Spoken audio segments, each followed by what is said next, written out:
సాతాను విశ్వాసులు ఆశీర్వాదాలను నిలబెట్టుకోకుండా ఉండే విధంగా ప్రయత్నిస్తాడు. మొట్టమొదటిది, విశ్వాసులకి ఆశీర్వాదాలు రాకుండా అడ్డుపడతాడు. అయితే మీరు ఎంతో కష్టపడి ప్రార్థిస్తాడు, దేవుడు ఆశీర్వాదాలు రిలీజ్ చేశాడు.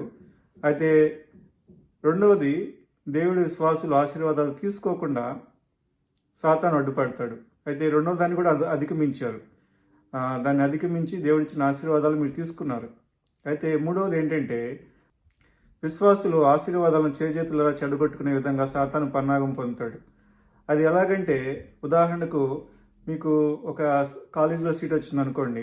మీకు ఏం తలంపులు అంటే, ఈ సీట్ మంచిది కాదు, ఈ సీట్ మంచిది కాదు, ఈ బ్రాంచ్ మంచిది కాదు, ఈ కాలేజ్ మంచిది కాదు అనేటువంటి తలంపులు మీకు క్రియేట్ చేస్తాడు. వేరే వాళ్ళ చేత చెప్పిస్తాడు. మీకు అంత ఫ్యూచర్ సరిగ్గా ఉండదు, అంత గ్రోత్ సరిగ్గా ఉండదు. మీరు ఒక ఉద్యోగంలో జాయిన్ అయ్యారు అనుకోండి, ఆ ఉద్యోగంలో గ్రోత్ అనేది అంత ఉండదు, ఆ కంపెనీ మంచిది కాదు, ఆ ఉద్యోగం మంచిది కాదు, వదిలిపెట్టి వచ్చేసేయండి, ఆ ఉద్యోగం వదిలిపెట్టు, నీకు వేరే ఆప్షన్ లేకుండానే ఉద్యోగం వదిలిపెట్టేసే అనేటువంటి తలంపులు క్రియేట్ చేస్తాడు. వేరే వాళ్ళ చేత చెప్పిస్తాడు. అదేవిధంగా మ్యారేజ్ అయిపోయిన తర్వాత ఎంతో కష్టపడి ప్రార్థిస్తారు వివాహం కొరకు.